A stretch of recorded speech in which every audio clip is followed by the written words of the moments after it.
Welcome to everyone here in person today and to everyone who is visiting our service from home. Today we will open our service with our very own Reverend Pat Jobe. Pat is a native of Forest City, North Carolina. Most of his working life he has spent in journalism and ministry. He became a Unitarian Universalist in 2003 and was ordained in 2010 as a Unitarian Universalist minister. And by the way, he thinks Unitarian Universalists are the best.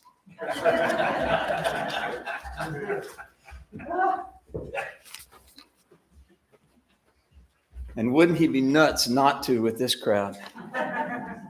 Okay, a quick word on hugging. Not everybody wants to be hugged. Please check in with somebody before you give them a hug. We have some serious huggers in this congregation, and we have a few people who may not want to be hugged. However, one of them is not Marjorie Flowers. Marjorie wants you to know that you can hug her anytime and for as long as you like. She's crazy about hugs, but let's be careful. Let's be sensitive to that. Unless it's somebody you've already hugged 50 times and it felt pretty good. I do have opening words, but in promotion for the auction, I'm actually giving something away today. There will be some of my books in the silent auction. This is one of my favorites, but of course, books are like children. It's hard to have favorites, but this book is a collection of our radio commentaries that we did for 17 years on WNCW. And one of them is called Yard Sale Religion. And I definitely recommend Yard Sale Religion. In fact, some of you may leave Unitarian Universalism and become yard sale religious people. I'm going to give this book to the first person who can tell me President Kennedy's middle name. Okay, Harvey, I honestly think your hand went up first. Yeah, okay. You'll take it. Yard Sale Religion. Read the whole book. Yard Sale Religion is really good. Give it to the walls for safekeeping. No, it's not going. It's not going into the auction. It's Harvey's. Harvey has it now. Just don't forget to read it. Yeah, and I'll bring other prizes in promotion for our April 29th auction at Bailey's Glen. And if you haven't donated anything to the auction, please find something of value, put it in the auction, and then come and buy it back. Pat and Doug Wall are anxious to get your donations. There is some energy here in this congregation about the fact that everybody doesn't build a dog fence. Everybody doesn't volunteer at Feed NC. Everybody isn't involved in the many, many social action efforts of this congregation. Doug and Pat and your sister, right, Susan, are often at the bus station receiving refugees and asylum seekers in Charlotte. But most of the rest of us don't do that. And there's some kind of weird energy around, I'm not going to do that. I'm not going to do that. I want you to know that it's just fine that you don't do it. The fact that we gather here on Sunday afternoons brings us together. We get a lot accomplished on Sunday afternoons, and you don't have to do social action. In fact, I've written a poem about it. We're so glad you're here.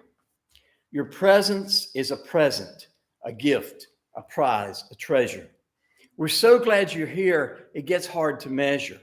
We like your face, but we know that you're more. We're so glad you're here. Now what's in store? Truth be told, we think this is a good choice.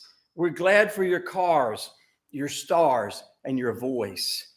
We like your umbrellas on days when it rains. We like that you came, even with a few pains. We're glad for your noses and even your toes. We hope you're glad too and hope that it shows. This is a great place, so tender to heart. Your showing up here plays a great part. You bring us great joy, great freedom, great cheer. And that, dear friends, makes us so glad you're here. And Thursday is both Ellery's and Dr. Seuss's birthday.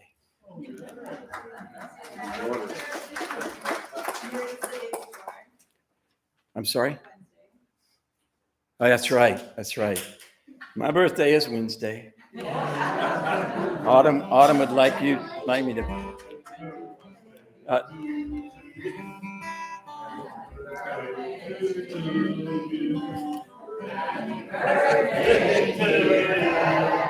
look what you do. Thank you so much. I'll be 69. I'll be 69. I'll be 365 days from 70, which a number of you have told me is not that bad. Yeah.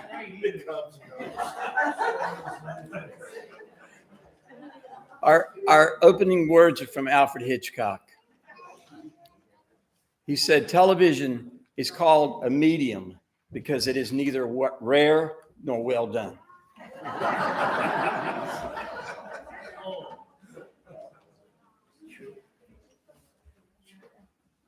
Please join me in saying our chalice lighting words. They're in your order of service. We seek our place in the world, and the answers to our heart's deep questions. As we seek, may our hearts be open to unexpected answers. May the light of our chalice remind us that this is a community of warmth, of wisdom, and welcoming of multiple truths. And now we'll have Autumn do the story for all ages.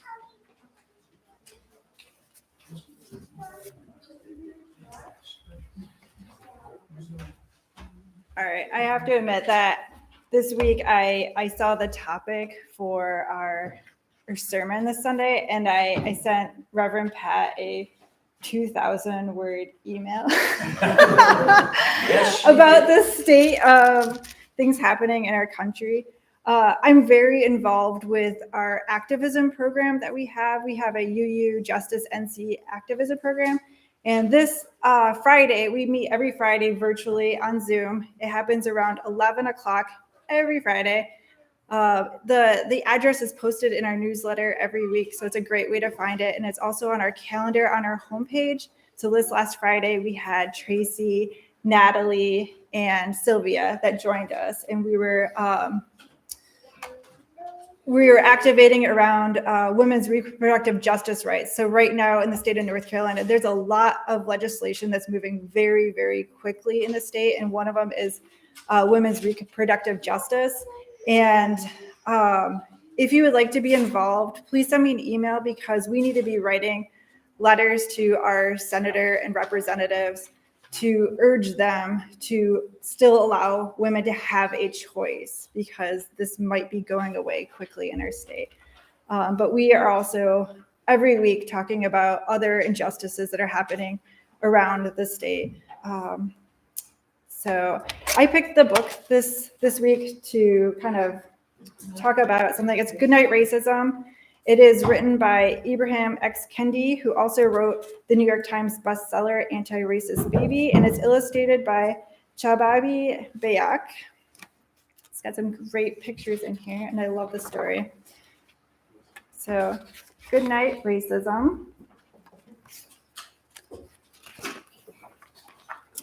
Outside the window, peeking down from the night sky, the moon watches over us.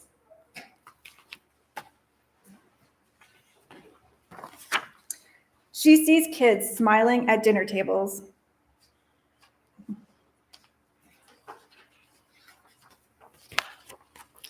And yawning in their beds.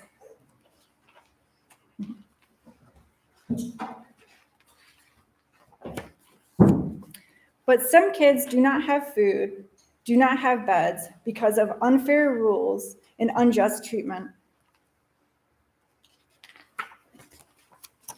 The moon sees all kids wherever they are, and shines her light on them.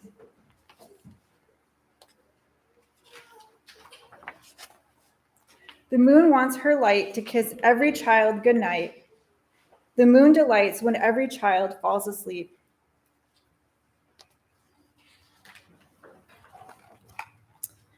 Because the moon knows when we sleep, we dream.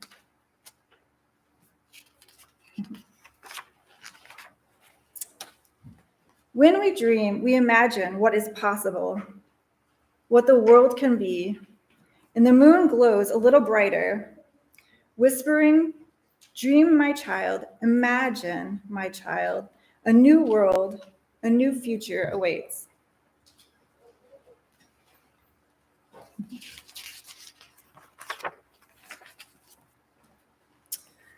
A world where all people are safe, no matter how they look.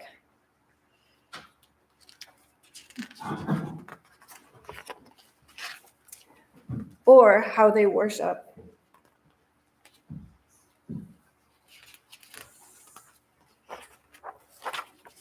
Or how they love.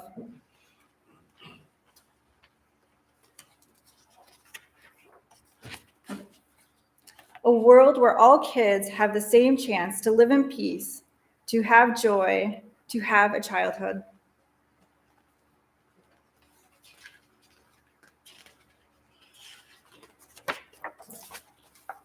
A world where all people breathe fresh air and have what they need to feed their minds and bodies.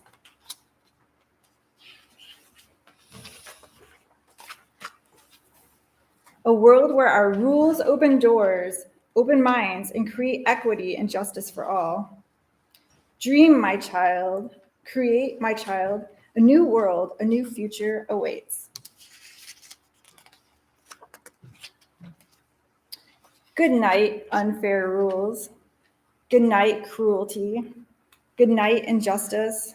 Good night, inequity. Good night, hate. Good night, hurt. Good night, racism. Good night. Yeah. And then, before I forget. So reproductive justice, Tuesday, Reverend Lisa, who runs the UU Justice NC program, she's actually going to be hand delivering the letters that we send to our representatives on Tuesday. So she needs them by Monday, I believe. So just tomorrow. So send me an email and I can give you a little script and you can just make it a little bit personal. So I'm hoping that we can send off a bunch of things. So thanks. I guess send out the kids. I gotta inject my. Go now in peace, go now in peace. May the spirit of love surround you everywhere, everywhere you may go. And please remain seated while Mike shares his gift of music into this time and space of worship.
So beautiful.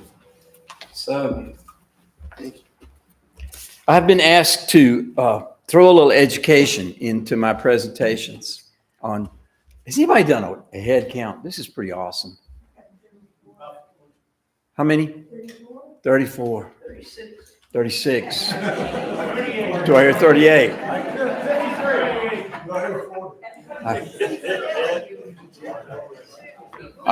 Our auction will be April 29th. Not today. So I've been asked to do a little education, and I want most of you know that the roots of what we call Unitarianism in modern life basically go back to the late 1700s and early 1800s. Basically, when Congregationalists started calling themselves Unitarians, we claim John Adams, but John Adams was really a Congregationalist, but we claim him anyway because so many Congregational churches became Unitarian churches in the Northeast. But our roots actually go back even further. Michael Servetus was one of our pathfinders. He was a physician, mathematician, and map maker, and who rejected the idea of the Trinity or the divine nature of Jesus. And he got himself burned at the stake in 1553 by cranky old John Calvin in Geneva. If anybody ever asks you whether Unitarians deny the divinity of Jesus, just tell them we don't deny anybody's divinity.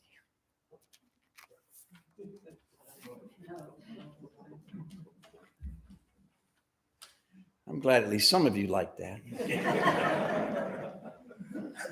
We know that the 1977 broadcast on ABC television of the Roots series was one of the defining moments in broadcast history. The final episode of the miniseries had the second largest audience of any broadcast ever. Today, with so many choices, so many channels, there would be no chance of any dramatic series gaining that kind of audience. But what about it? What did it matter? Well, we might walk out of here this afternoon with the idea that it raised the awareness of many white Americans, and in fact, some African Americans, to the cruel reality of what slavery had been and what it left us with in 1977.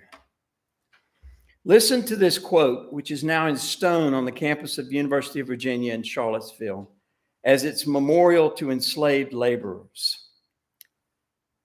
Can we forget the crack of the whip, the cowhide, the whipping post, the handcuffs, the auction block, the iron collar, the Negro trader tearing the young child from its mother's breast as a whelp from the lioness? Have we forgotten that by those horrible cruelties, hundreds of our race have been killed? No, we have not forgotten, nor ever will. These are the words of Isabel Gibbons, who was enslaved by a faculty member at the University of Virginia and who became an educator of freed slaves after emancipation. The 1977 broadcast of Roots brought all that home for us. And yet today, 46 years later, white supremacy survives and even thrives in places like Charlottesville. Swastika-wearing marchers carried torches and chanted in Charlottesville, "Blood and soil." We also remember that Heather Heyer died at the hands of one of those white supremacists. And we will never forget how Donald Trump, at that time living in the White House, said, "There are good people on both sides," as if to diminish the horror and loss and fear and anxiety raised by that awful weekend.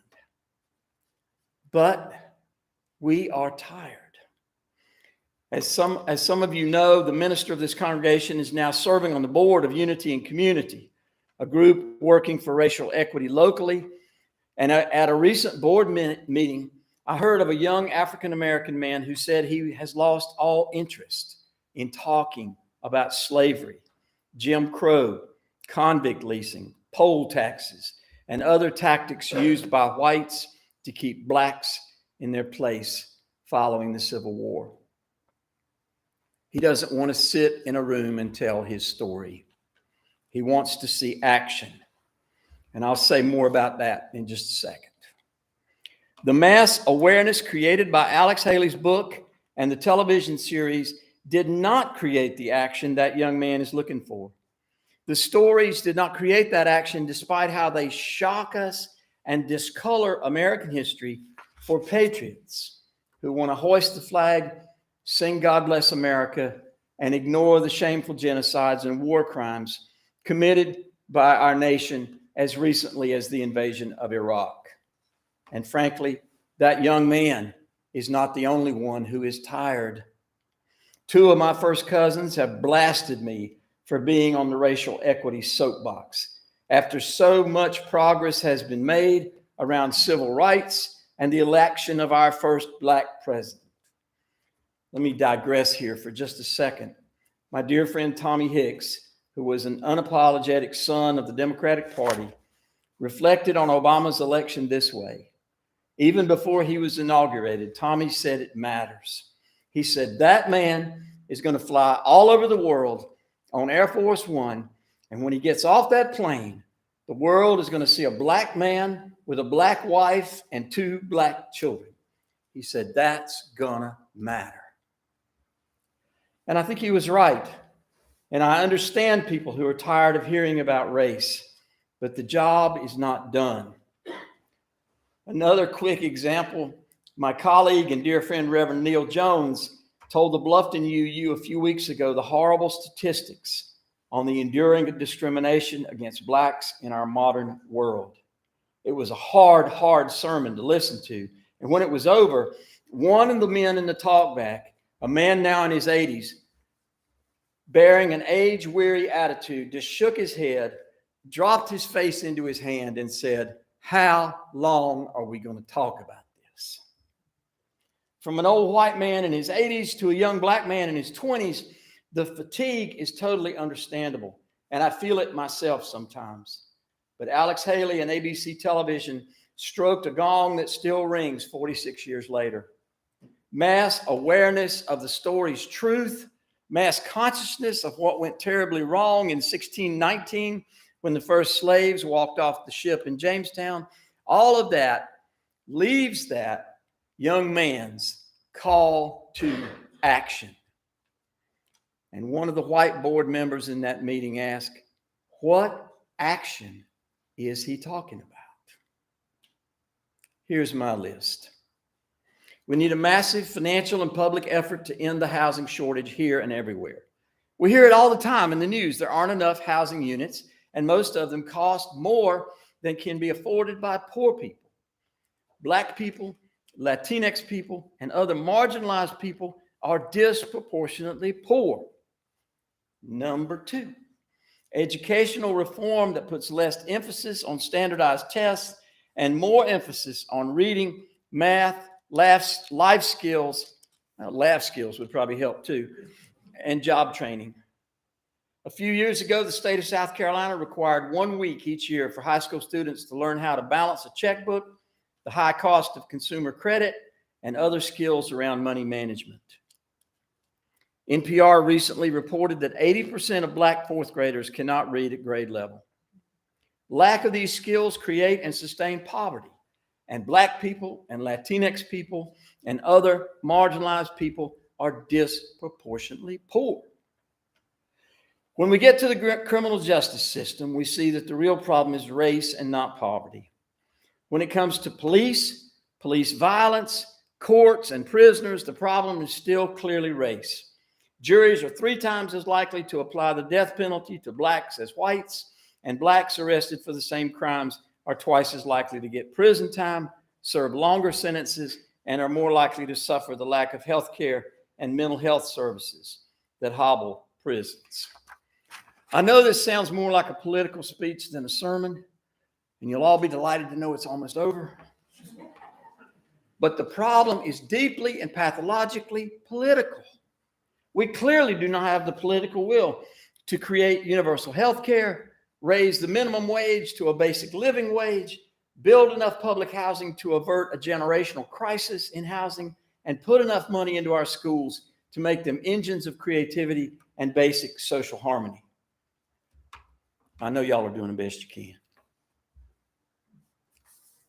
Yet most of these issues, the Democrats will run on every 2 years and the Republicans will run against, and nothing will change.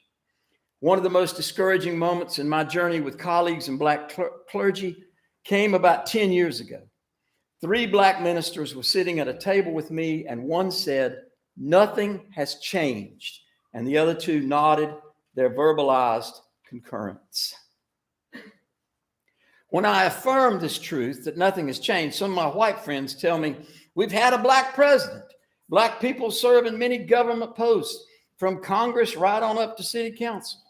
And many Black people have made fortunes in entertainment and professional sports. But in the lives of most Black public school students, most Black people in the labor force, most Black people looking for a decent place to live or to get decent medical care or to get a fair trial and decent treatment by police, nothing has changed. We have the same hurdles faced by so many Black people since the Civil War, although there have been some changes for the better. Mostly, there have not been enough." So Alex Haley changed television. For a few days in 1977, it became a prick to our collective conscience, a multi-tens of millions of watchers, finding out things many of them did not know about slavery, Jim Crow, poll taxes, convict leasing, white violence against Black people. But unfortunately, this did not become a clarion call to the kind of social reforms that would have made life more fair and the playing field more level. We are left with that challenge. Let's find candidates with the intestinal fortitude to take on the status quo in ways that will change things for the better and at every turn, especially in the lives of trans women of color in Charlotte, especially in our support for unity and community, building dog fences, serving at Feed NC. Let's keep looking for Black and brown allies to change things for the better. And let's never forget that many of us are doing the best we can already. And to everybody who comes here to be with us, let's be so clear that we're glad you're here. Now let's talk about it. Grace, you want to help facilitate, take the Yes. talk back? And also, if anybody becomes irate, I'm going to get you to stand in front of me. Yeah. Anybody? Harvey. Yesterday in Cornelius, there was a celebration of Smithville, 50 years of Smithville. Smithville is a historically Black neighborhood that eventually got incorporated into Cornelius. But still, there were no sewage. People in the community put their own sewage in. The roads are very poor. But over time, with the annexation, Cornelius has stepped up to the plate.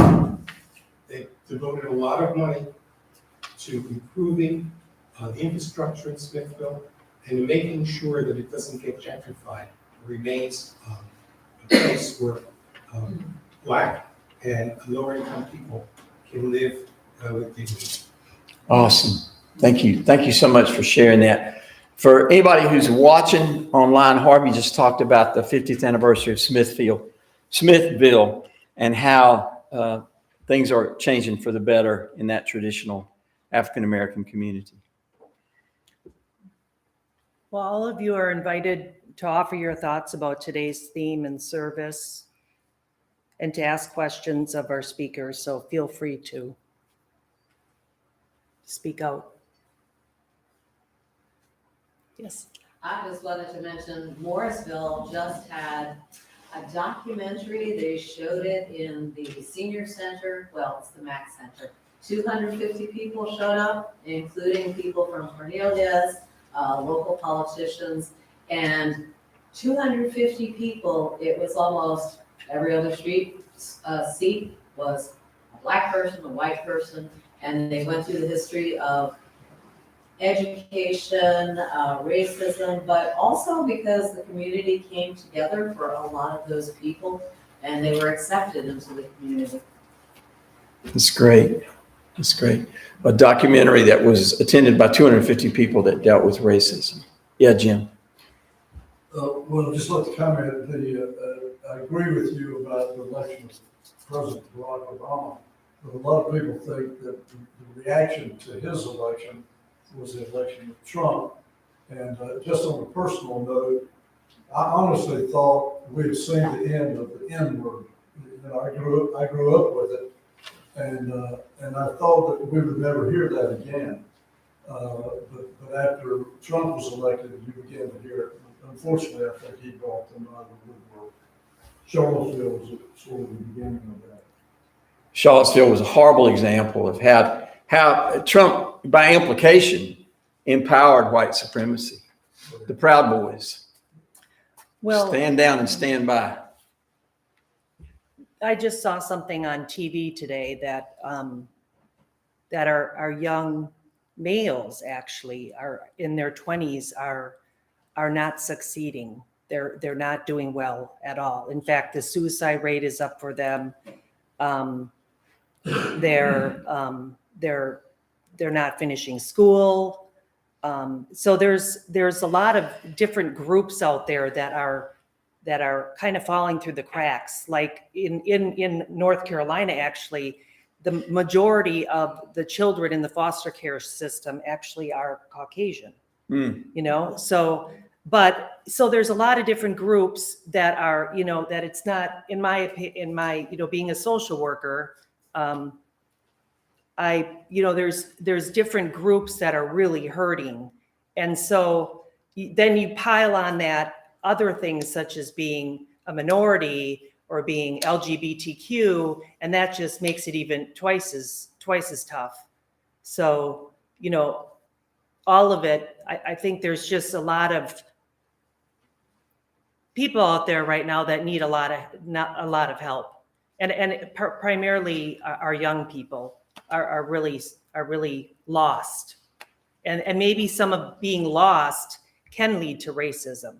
If you don't have an identity, especially a young Caucasian male with no identity or no father figure, this is just what I've seen and people I've talked to and what I've seen on the TV, then it is going to breed, you know, they're going to find their identity in something else, and they might find their identity in White supremacy. White supremacy. Yeah. If I could say something, I don't know if you were looking back there. I was looking at but I'm willing to look at you. All right. Yeah, so it doesn't, you know, I mean, usually, you know, my mother is 100% Native, my dad's white, right? So in most rooms, in most of my life, I've been one of the only brown people. And I like to say half of me killed half of me, which kind of gets me out of trouble if everyone thinks I have a point. The point is we all are like struggling, whether it's in our own minds at times in our life. The answer is that we're all kind of the same, but we're also, and pun intended, we're also tribal. All of us. It's just how we're built. It's in our DNA. And it isn't as difficult to make a change if you know who you are and how you can help. One of the things you said the best was like, and some of us are doing the best that we can. Like, We are. I can't do what Autumn does. I see her and she says things and I'm like, I don't understand how writing a letter can do anything, but I have friends with spray paint cans and they do graffiti all the time, right? Good. Do they know about the monument in Cornelius? No, but we can have lunch. Talk to them, yeah. Talk. But I think, like, how do you help, right? The gentrification conversation, well, it's not really that bad of a gentrification concept if what's being gentrified is the area and there are Black owners, right? So eat in a Black-owned place, and that's more than most people think about. You know, you go to Yelp, you look at what the food looks like, a little deeper is who owns it. Just tiny little moments can make all the differences. And we Patronizing Black businesses, period, Right. is a good thing. Or, yeah, I mean, it's just being a little more thoughtful because we are more the same than we are separated. And Absolutely. we're not going to Yeah. fix everything. Yeah. Sue. I wanted to ask the question, why is there a larger percentage of whites in the foster care system besides the fact that there's a larger I don't know if percent of whites it's, in? I don't know if it has to do with the meth epidemic in the rural areas and I don't know why there's more Caucasian children in the North Carolina foster care system than there are any other, you know. I just wondered if we are more likely to take white children away from their families if we don't think they're being cared for, or if the Black community. Or it could be the absorbs theirs reverse. more, like- It could be the reverse. You know, you know, you might be more likely to take your children away if you are a person of color. Oh, okay. All right. You know, I also was a guardian ad litem for the North Carolina court system and worked it with foster care in the foster care system. So I guess I don't know if there's been a study done on that. I can't really answer that question. That's just a disturbing thought to me. You know, why are we protecting white children more, or what? It's a great question. What's causing it exactly? Yeah. I thought at the time it had to do with the drug epidemic in the rural areas. And when you have a parent that's under the, completely out of it, they can't care for their child. Or maybe greater family involvement in some communities versus others. That there's somebody else there to take that you take it out. That is a concern. I don't know why. Thanks to everybody.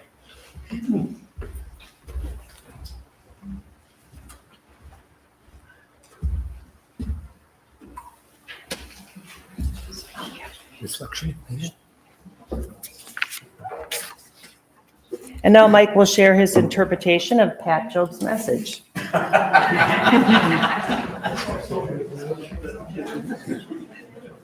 Actually, this is a universal song. And, we lost one of the greatest song composers of all time in the U.S.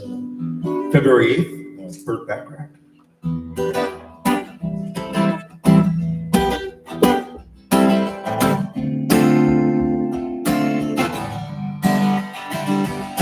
What the world needs now, love, sweet love, that's the only thing. There's just too little that the world needs now. Love, sweet love, no, not for some, but for everyone. Lord, we don't need another mountain. There are mountains, hillsides, enough to climb. Rivers, oceans, enough to cross. At last, to the end of time, the world needs now love, sweet love. No, not for some, for everyone. We don't need another meadow. There are cornfields, wheat fields, enough to grow. Some beans, moonbeams, enough to shine. That'll last to the end of time. What the world needs now, love, sweet love, that's the only thing. There's just too little of what the world needs now. Love, sweet love, no, not for some, no, for everyone.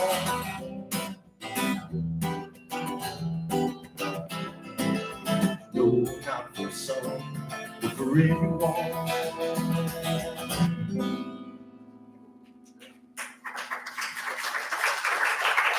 I decided to reggaify the beat.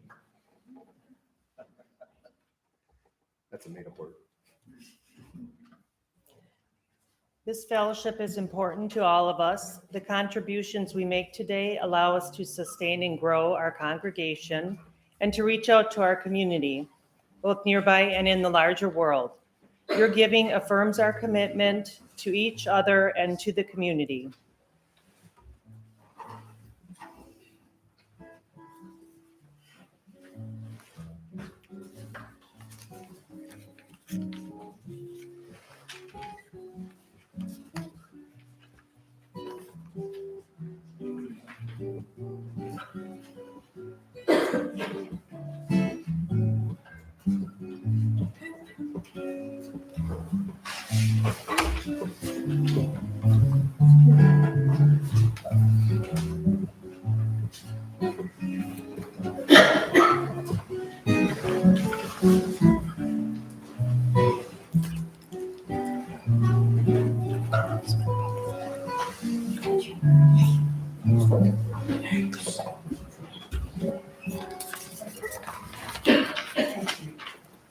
With grateful hearts, we receive these gifts. May they encourage us to live lives of integrity, compassion, and peace. And please look at the announcements with me that are in your order of service. I think the only one that I noticed that was different, and correct me if I'm wrong, is that visitors, if we have any visitors today, just remember that if you have a child, you must register before attending class. And you can check at the welcome table for that. But we still have movie Tuesdays, and we have the animal ministry that meets. They will have a build and furnish fence enclosures to free dogs from life on a chain. Their next build is at 9 a.m. on March 11th for 4 dogs who live in Lincolnton. And then, of course, there's Feed and See.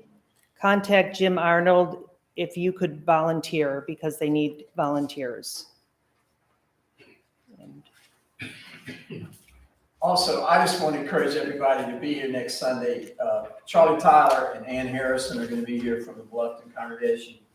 And I've been doing church work for 30 years, and they're 2 of the best I've ever been around. And I've been around a lot, so they're truly superlative people.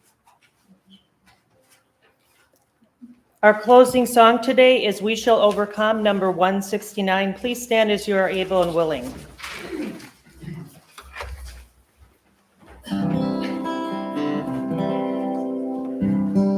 We shall overcome. We shall overcome. We shall overcome someday. Oh, deep in my heart, I do believe we shall overcome someday. We'll walk hand in hand. We'll walk hand in hand. We'll walk hand in hand someday. Oh, deep in my heart, I do believe we shall overcome someday. We shall all be free. We shall all be free. We shall all be free someday. Oh, deep in my heart, I do believe we shall all be free someday. We shall live in peace. We shall live in peace. We shall live in peace someday. Oh, deep in my heart, I do believe we shall live in peace someday.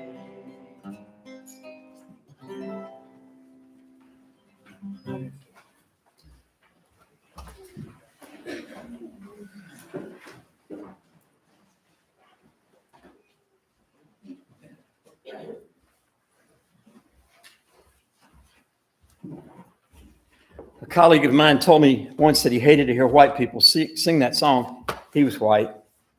He's even a Canadian.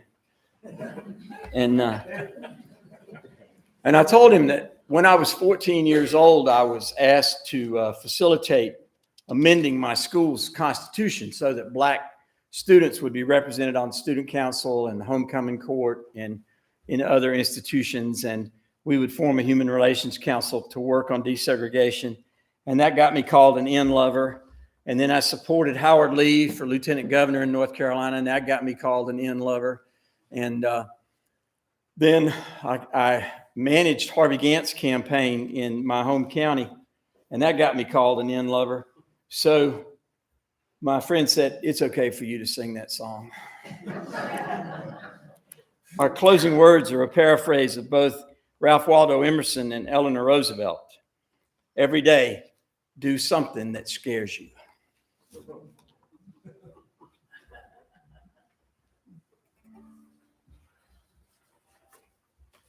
Please say with me the words in your order of service as I extinguish the chalice. We extinguish This chalice, but not the light of truth, the warmth of community, but the fire of commitment. These we carry in our hearts until we meet again.